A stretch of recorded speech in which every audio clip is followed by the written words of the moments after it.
இல்லை முட்டையை என்னம்மா எப்படி ரத்த குழம்பு மாதிரி இருக்குது? முட்டை போட்டுக்கிறியே? இல்லை, பொரிச்சு போடு. இது 2 போட்டுருக்கு. அது என்னது? அது கொஞ்சம் வேக வச்சு ஊற்றணும், வாய் பிடிக்குதான். ஓ, முட்டை உடிச்சுதா உரிக்காதா? அது உரிக்காத முட்டை இது.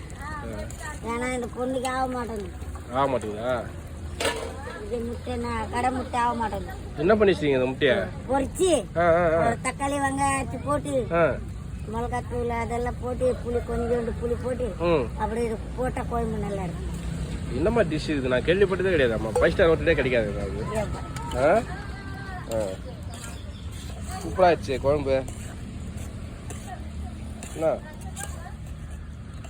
ஜாஸ் எப்படி இதெல்லாம் நீங்கள் கண்டுபிடிக்கிறீங்க அந்த குழம்பெல்லாம்? எங்கள் அம்மா கற்றுக் கொடு அம்மான்னு சொல்கிறேன். இந்த மாதிரி குழம்பு வைக்கிறேன். சரி, கற்றுக் கொடுக்குற வேலை. காரம் அதிகமாக இருக்கும் போது இருக்கே. காரம் தான் வேணுமா உங்களுக்கு? காரம் தான் வேணுமா? பச்சை மிளகா அவ்வளோ போட்டிருக்காங்க, மிளகாத்தூள் அவ்வளோ போட்டிருக்காங்க. காரம் கொஞ்சம் வாய்க்கு ருசியாக இருக்கும் ஐயா. அப்படியா? சாப்பிட்றேன்.